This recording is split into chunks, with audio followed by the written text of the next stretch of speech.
got through green team. Yep. You're showing up. You're done. How do they figure out what squadron you're going to? Once you do realize that SEAL Team 6 exists and it's not a development squad. It is. I mean, you're developing shit, but then you're shooting people with it. The squadrons at the time, or the two original squadrons, were blue and gold for Navy. And actually, the reason it's called SEAL Team 6 is because Dick Marcinko, just a phenomenal, ultimate Navy SEAL, who was the commanding officer, he called it 6 because he knew Russia would say, there's SEAL Team 1, 2, and 6. Where the hell are 3, 4, and 5? Not just a hat rack. Yeah. But there was when I got there was blue and gold, and then gold they absorbed into red squadron, which is the one I wanted to go to. Why did you want to go there? Because of Neil Roberts. Okay. He was obviously Roberts Ridge, and that was Red Squadron, Red Team at the time that went into Takragar, and he fell out of the helicopter, and that's the first time it really sunk in that we're fighting some fucking animals. This is Al-Qaeda, and they're not going to just kill you. Did you know Neil?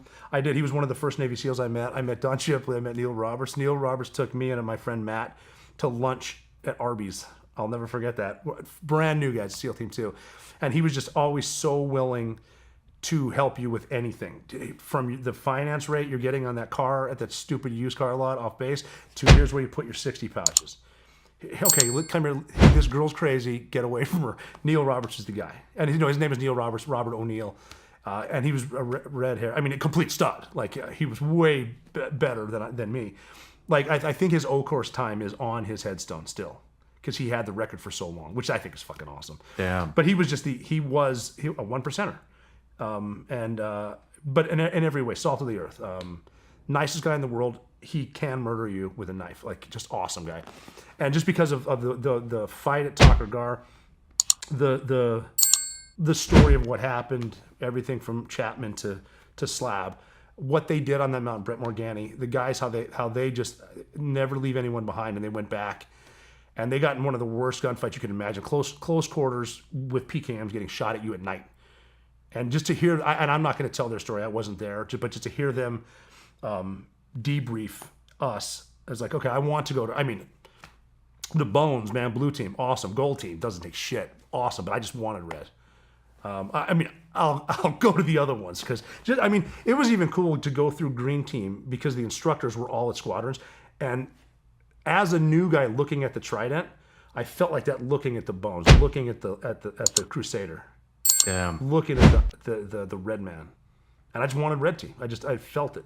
And, did they give you a choice or no? You get picked. They have they actually have drafts, and every year one team is first. And then you rotate, and then every time it's your pick, one troop or one team gets their first pick. So you actually go through a process. I actually picked DJ Shipley, and I'll never forget when it was my turn to pick. I was like, that guy's still available. Fuck, our team just got better. No shit. So how's it work then? Do you? The instructor's giving you because you had insight. You're playing the good old boy network. Like, your red team instructors are coming up to red team and saying, I'm not going to say anything. You want this guy, here's the order that you want to go, and we want him in the squadron, but like, if your team can get him, it's fucking awesome. So I got red, and I don't know why, but I remember they posted lists on the corkboard, and it's like, okay, you see the guys, it's like, oh sweet man, Reeves got gold, and that's awesome. And Mike Koch is going to gold, and look at me and Nate, we're at red, and it's just, I mean, it's again, you all made it, so you're going to know each other. We call it the second deck. Once you get to the second deck is when you're part of a squadron, and then going into the second deck for the first day is shit. I'm a new guy again, and the first thing I remember walking into the red team room was obviously it's the way the way it's designed, the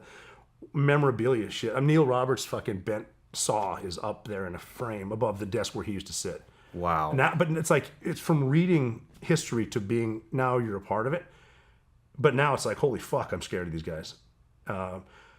What impressed me the most was how fast they could do CQB. Like if you're not in the front, they're gone. They're gonna dust this place.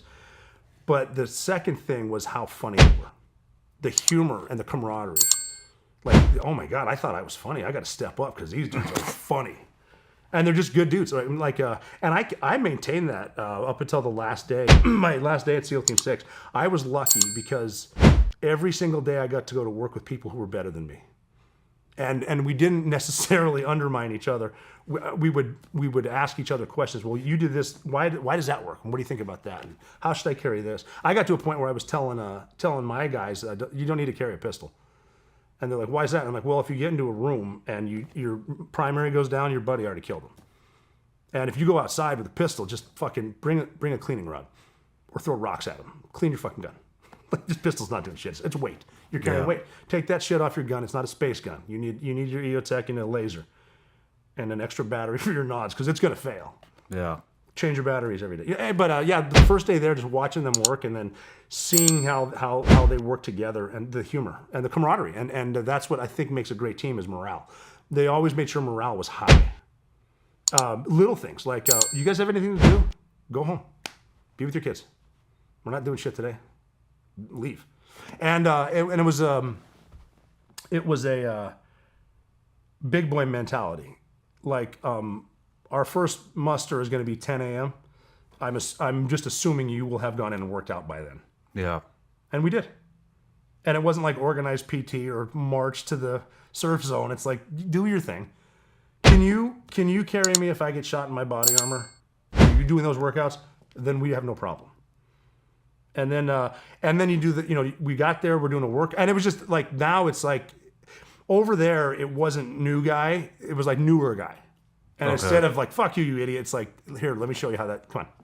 Let me show you a quicker way to make that 7-foot charge of C6. Come on, watch this. So it's actually pretty fucking welcoming. Yeah, it is. A green team, they fucking hammer you. Yeah. But they all go through it. And then once you're through, like I saw green team instructors that I thought were the meanest motherfuckers in the world. Once you get to the second deck, it's forgotten. It's a game. I want you, it's the same in buds. They're fucking hammering you because I will have to go to war with you. I might. Can you do it? Yeah. But then you get up there and it's like, you got friends everywhere. You know everybody. And now we're going to war. And I mean, other than a couple things, we weren't losing a lot of fights. So it didn't really hit, my first deployment. Well, that's when it hit because my first deployment was to Jalalabad, Afghanistan. We were running a safe house, which is some guys cooler than me and probably a 3-letter agency carried a briefcase full of money and bought a small hotel and then hired locals to be security and plumbers and shit cooks. And then here's your safe house. And it's a safe house because you're stimulating the economy. You're paying the guards and they will work for money. You're shopping in the bazaars, you're eating shawarmas out in town, and then, the family around you doesn't want to get mortared, so they'll make sure that Taliban doesn't come in. And that's my first one. And I'd never been to war, and I'd only seen it on TV, so I assumed it was as bad as it was on TV. I assumed there's a suicide bomber around every corner. Everyone's going to be shooting at you. It's going to blow up all the time. And it took a while to realize that in a war zone, most of the people just want to get on with their lives and raise their families. Most of the people are not combatants. They're just fucking over it. But the first few times we were doing some new technology in Jalalabad, we're doing, we're doing Mount in JBAD. So hold on, just for the audience, Mount is just military operations, urban terrain. So it's urban fighting. So it's like everywhere. It's a not just a 360 range. It's everything range, and you can get shot at from anywhere, and you don't even know why. Something can blow up. Everything next to you can blow up. And I remember thinking that I'm kind of wasting my energy jumping behind shit, and I think we had 4 dudes. That's it. 4 guys from Red Team, 2 included. So 3 SEALs, 1 EOD. But at that time, EOD was going through Green Team with us. So, they're shooters. And I remember jumping around, like looking, and I looked at my boss, who was, he was involved in Operation Anaconda, where Roberts Ridge happened. And he'd been awarded a Silver Star for some of the shit they did. And I was watching him, and I remember looking over, and he's got like body armor, short sleeves, big old beard. Like he's got one of those cop radios. And I remember looking at him thinking, I want to be cool like that. I want to look cool like that. And we got back, and I told him, I'm not kissing your ass, but how weren't you afraid? And he goes, well, how do you know I wasn't afraid? I said, because you didn't look like it. And he goes, that's right. You don't know if I'm afraid, but if I show you that I'm calm, you'll be calm. Calm is contagious. And that's how you learn. It's like, okay, that's fucking cool. I just got to look cool. And so we did a couple things here and there. Like one of the funniest things I saw was we learned that if you run into a foreign fighter is anyone not from Afghanistan, or if you're not Iraq, anyone not from Iraq. So you got Jordanians or Saudi Arabians, and if you run into them, they look different. They speak Arabic. They're there for one reason. Right? They're not teaching school. They're Al-Qaeda. Yeah. We ran into. I got a very short course in how to be a battlefield interrogator. So my job was to, and we invented these tactics as we went along. As soon as we took a house down, shots fired or not, whoever's surviving, we're interrogating them right now. Put the interpreter behind them. I'm interrogating you because you catch them with their pants down. They're nervous. They don't know how to act. I ran into a Saudi Arabian's big fat dude, and I instantly started laughing. I said to him through the interpreter, I said, "You don't know what that T-shirt you're wearing says, do you?" And he had no idea. His T-shirt said, "It's not a beer belly, it's a fuel tank for a sex machine." And so I'm like, you just saved yourself a beating, because that's awesome. I wish you had a picture of that. Yeah. Oh, I wish I had that shirt. If I'd have known any better, I would take it from him. Made an NFT out of it. But yeah, I mean, so we were doing that kind of stuff, and it was that's what we do. I'm getting to know the locals. I'm getting to know a little bit of the traditions, how you do this, getting to know the local food, even driving to Asadabad up the Konar River at the time, because we were doing it right, and we hadn't pissed off everyone yet where there's IEDs. But one night we would drive dirt bikes around town, locals that we would purchase, the local bikes, put on the Protec drive to. This is when the airfield wasn't built up. This is there was still Russian shit there. And like the Rangers stayed there, the Ranger sniper teams were there, a couple Marines were there and stuff, and we they're putting up a few tents here and there, and they said, hey, some guys from the East Coast just flew in, some helicopters. I was like, fuck, let's go see them. And so we drove over there. That turned out to be a Turbine 33, and I bullshitted with some of those dudes. Talked to Dan Healy about Sam Adams. I went to sniper school with Dan Healy, and he loves Sam Adams. He's a New Englander, and we're like, what's the deal? And they said. We just inserted 4 snipers into the Korangal Valley. They're looking for Ahmad Shah. And then once they find him with eyes on, we're going to go hit the house. And we were like, fuck yeah, can we go? And so we were trying to work at skiing, because our head shed from 6 was in Bagram. And they told us, no one from SEAL Team 6 is getting on those helicopters. We think there's missiles. And we were like, yeah, cool, man. Fucking have a good fight. And I had some of my guys were down for Maybach, so we took them back to our safe house. And we had some contingency funds that you're supposed to use to build up the infrastructure. So we had some dude build this stupid cold tub, like the size of a hot tub, but it's cold.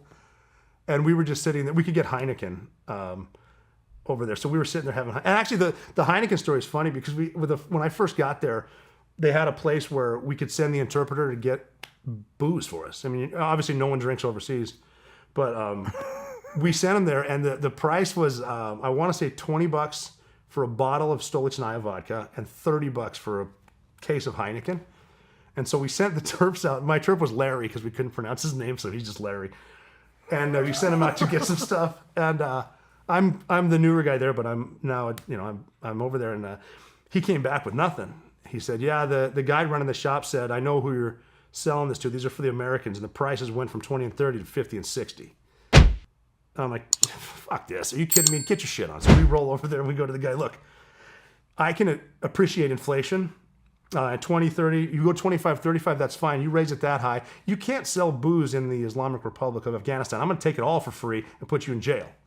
And he goes, 25 and 35 is fine, my friend. I'm like, motherfucker, couldn't we just done this in the first place? so we're at the safe house, and we were actually, technically a Ranger Major was in charge of us. We did have a senior enlisted guys with us, but the Ranger Major was kind of running it between Jalalabad airfield and our safe house. And he came out, and we're drinking Heineken in this tub, and he said, "Hey, your boys just got fucked up. We got